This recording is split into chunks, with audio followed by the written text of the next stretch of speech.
Hello guys, మనము మన యొక్క చికెన్ని ఎలాగ మ్యారినేట్ చేయాలి మొత్తం ప్రాసెస్ చూపిస్తాను చూడండి.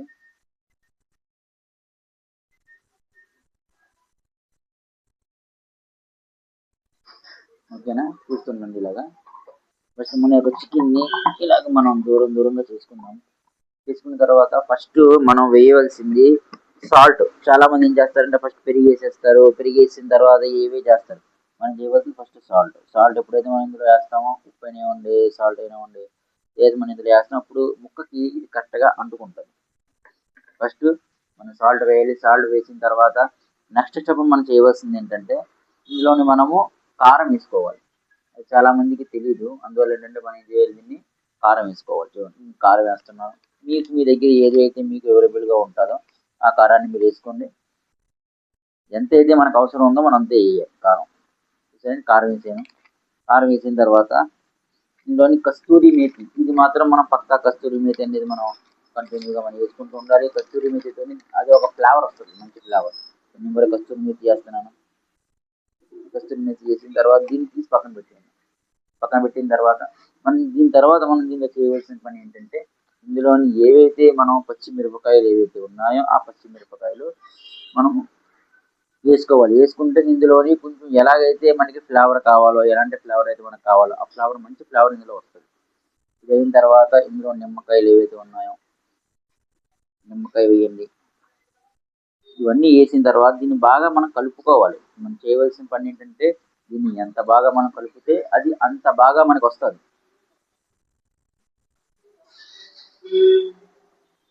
మీరు చూడండి, మామూలుగా మీరు ఒక 3 కేజీలు చేస్తున్నారు, లేదంటే 4 కేజీలు చేస్తున్నారు అంటే మినిమమ్ మీరు వేయవలసింది 4 కేజీలు అంటే కేజీకి హాఫ్ లెమన్లోని హాఫ్ మొక్క పక్కా మీరు వేయాలి. నేను 4 కేజీలు చేస్తున్నాను కాబట్టి నేను ఏం చేసింది, ఇందులోని 4 ముక్కలు వేసింది. ఇప్పుడు ఇంతవరకు ఈ ప్రాసెస్ అయింది. ప్రాసెస్ అయిన తర్వాత ఇందులో పుదీనా, కొత్తిమీర రెండు చిన్నగా ఇలా కోసుకోవాలి.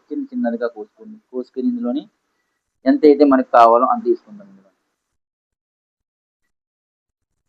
ఎంతైతే మనకు కావాలో అంత మనం ఇందులోని వేసుకున్నాం.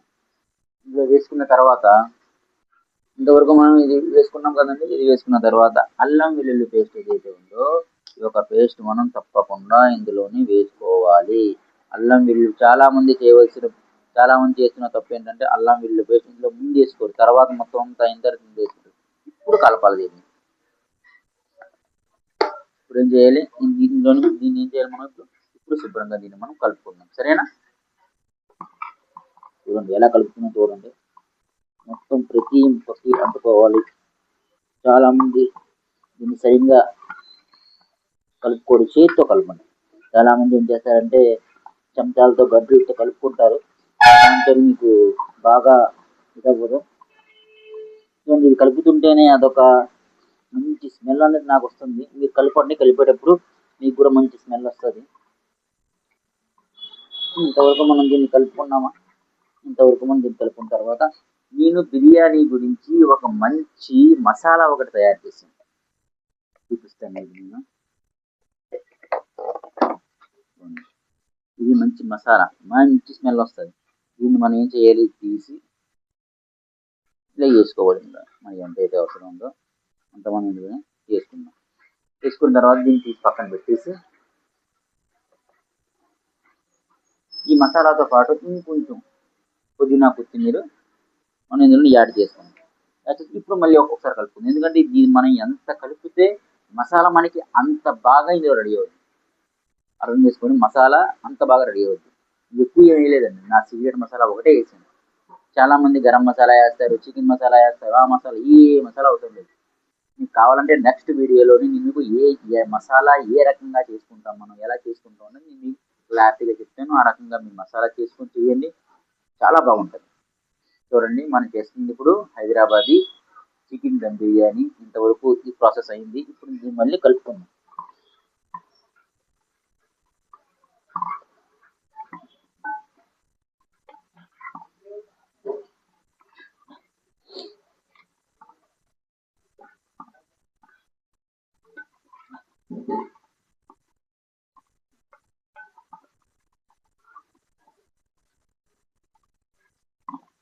కలుపుకున్న తర్వాత దీన్ని ఏం చేయాలి, మనం కొంచెం చూసుకోవాలి.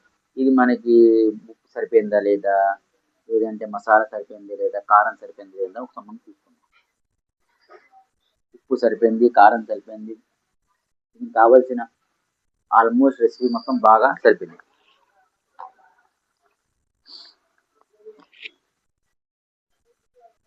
ఇప్పుడు దీంట్లో మనం ఏం చేయాలి, పెరుగు అనేది బాగా కలపాలి.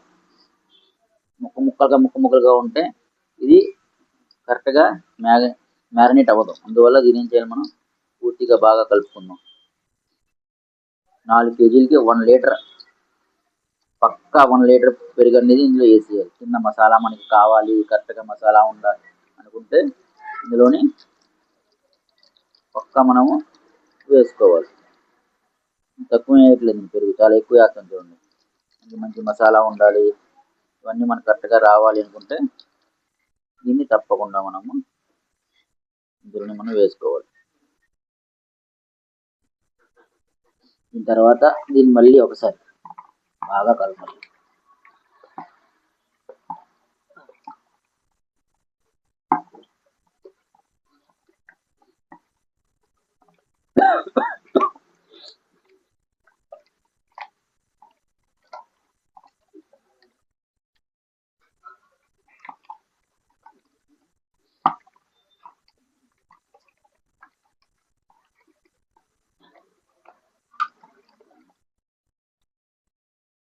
చూసారా గైస్, ఇంత బాగా మనం దీన్ని ఎంత బాగా కలిపితే మనకి అంత బాగా దీనికి కావాల్సినంత ఏదైతే మనకు కావాలో మసాలా, ఆ మసాలా ఇప్పుడు అయితే మనం క్లోజ్ చేసాము, పూర్తిగా మనం దీన్ని కలిపేసాము, అయిపోయింది. కాబట్టి ఇప్పుడు నెక్స్ట్ మనం చేయవలసిన పని ఏంటంటే రైస్ మనం నానబెట్టుకున్నాం, సరేనండి. రైస్ నానబెట్టుకొని మినిమం 40 మినిట్స్, చాలామంది అరగంట అంటారు, 1 గంట 40 మినిట్స్ నుండి 1 అవర్ లోపు మనం ఎప్పుడైనా దాన్ని మనం బాయిల్ చేస్తాం. నెక్స్ట్ వీడియో మీకు ఎలాగంటే ఇది ఇంతవరకు క్లోజ్ చేద్దాము.